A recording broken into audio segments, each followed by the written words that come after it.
Bagi kamu yang pernah berwisata ke Yogyakarta dan berkesempatan jalan-jalan di Malioboro atau sekitaran keraton, cerita tentang becak selalu jadi rindu. Ibarat melodi lagu di setiap kayu seiring lantunan suara Katon Bagaskara, pulang ke kotamu. Becak jadi romansa orang-orang dari ibu kota misalnya yang penat akan jalanan macet berderu. Namun, sepanjang pandemi COVID-19, cerita tentang becak lebih banyak jadi sendu. Karena sepi pelanggan, banyak tukang becak memilih alih profesi ketimbang menunggu. Beberapa bahkan kini menangkap belalang hanya untuk menyambung hidup. Kisah pilu juga kembali terdengar beberapa hari lalu.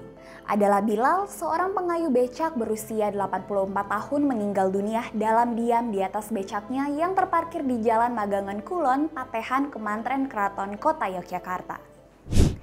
Bilal meninggal sebatang kara dan setelah dilakukan swab test, ia dinyatakan positif COVID-19. Bilal yang sudah mengayuh becak selama hampir 50 tahun itu kini tinggal cerita penghias lembaran koran berdebu.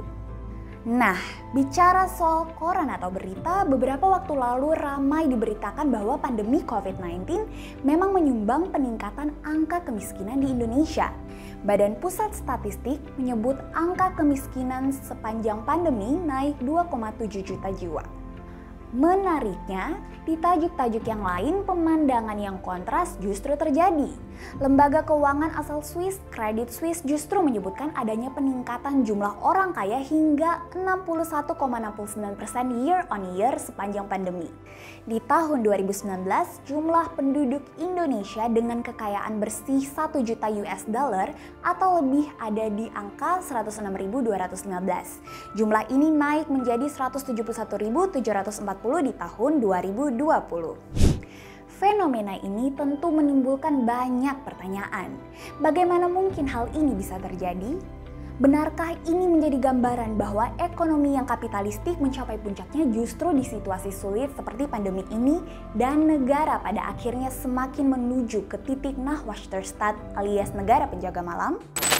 Sebelum mulai, jangan lupa subscribe dulu ya. Kalian juga bisa mendaftar jadi member Pinter Politik dan dapatkan konten-konten eksklusif dengan klik tombol join di bawah ini. Dan buat yang berminat untuk membeli e-book Pinter Politik, jangan lupa kunjungi toko Pinter Publishing di Tokopedia, Bukalapak, Shopee, dan semua toko online lain kesayangan kalian. Link selengkapnya bisa kalian cek juga di kolom deskripsi.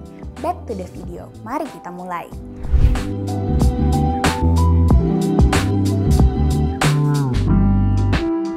Fenomena kontras Bilal dan data peningkatan kekayaan dari Credit Suisse memang menggambarkan bagaimana kapitalisme bekerja maksimal dan menghasilkan keuntungan sebesar-besarnya.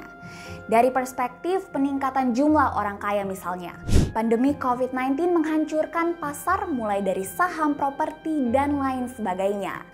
Akibatnya, orang-orang dengan kapital kuat bisa melakukan belanja aset dengan harga murah. Ketika nilai-nilai aset itu perlahan kembali, total kekayaannya tentu menjadi berlipat ganda. Elon Musk misalnya, kini telah jadi orang terkaya nomor 2 di dunia dengan peningkatan kekayaan mencapai 540% sepanjang pandemi.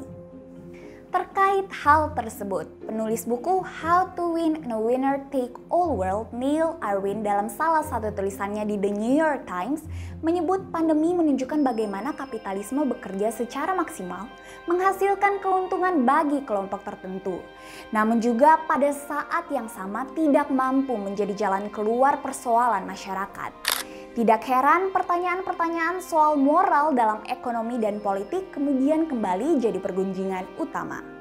Walaupun demikian, untuk mengatakan bahwa kapitalisme itu tidak bermoral sesungguhnya agak kurang tepat. Pasalnya, walaupun kapitalisme saat ini punya beberapa perbedaan dengan kapitalisme yang digagaskan Adam Smith, yang jelas bapak ekonomi modern itu adalah seorang filsuf moralis. Ia memikirkan kapitalisme sebagai jalan pemberdayaan masyarakat agar keluar dari kungkungan kemiskinan. Tujuannya agar masyarakat yang miskin sekalipun bisa menerobos keluar dari status sosialnya jika mampu berusaha dan diberikan kesempatan untuk berjuang. Secara keseluruhan bisa dibilang kondisi kapitalisme yang terjadi saat ini adalah model yang memberikan sektor bisnis dan swasta kebebasan yang besar untuk mengontrol masyarakat. Pemerintah bisa dibilang hanya dianggap sebagai semacam penjaga malam, meminjam istilah yang pernah digunakan oleh aktivis sosial asal Jerman Ferdinand Lassalle disebut sebagai Nachwuchsterstaat. Pemaknaan istilah penjaga malam ini memang punya cakupan yang luas karena bisa juga diterapkan dalam konsep relasi negara di dunia internasional.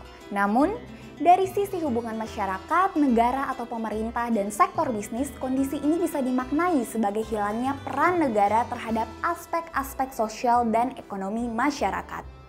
Fenomena ini seharusnya bisa dicegah efeknya lewat pemaksimalan peran pemerintah untuk menjembatani persoalan ketimpangan-ketimpangan yang ada.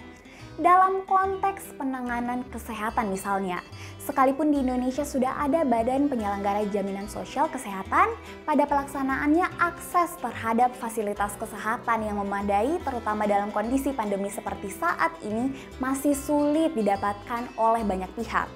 Artinya memang butuh penyempurnaan terus-menerus terhadap sistem yang sudah ada.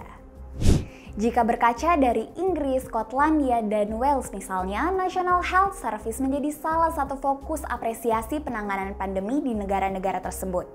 Masyarakat mereka bisa mengakses layanan kesehatan secara cuma-cuma.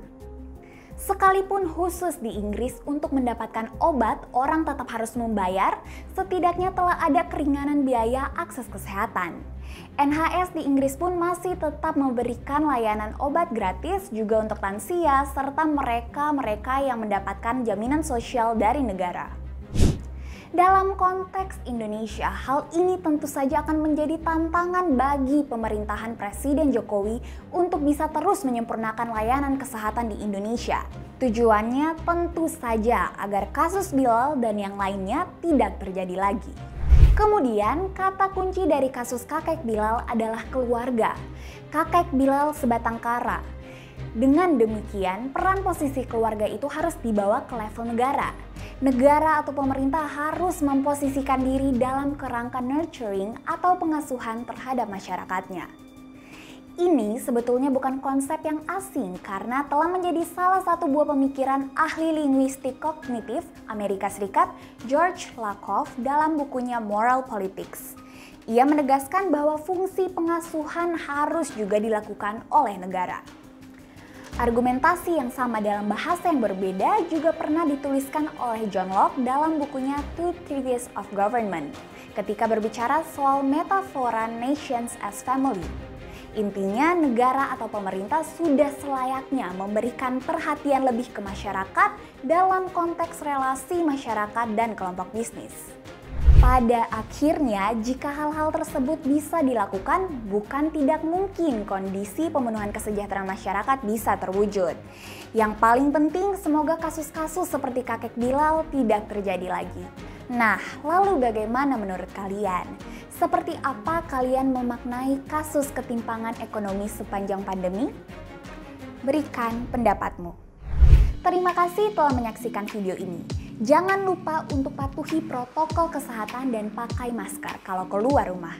Jika kalian punya saran atau masukan bisa tinggalkan di kolom komentar. Jangan lupa juga untuk like dan share video ini serta kunjungi pinterpolitik.com untuk dapatkan berbagai artikel dan analisis keren seputar politik terkini. See you guys next time. Bye!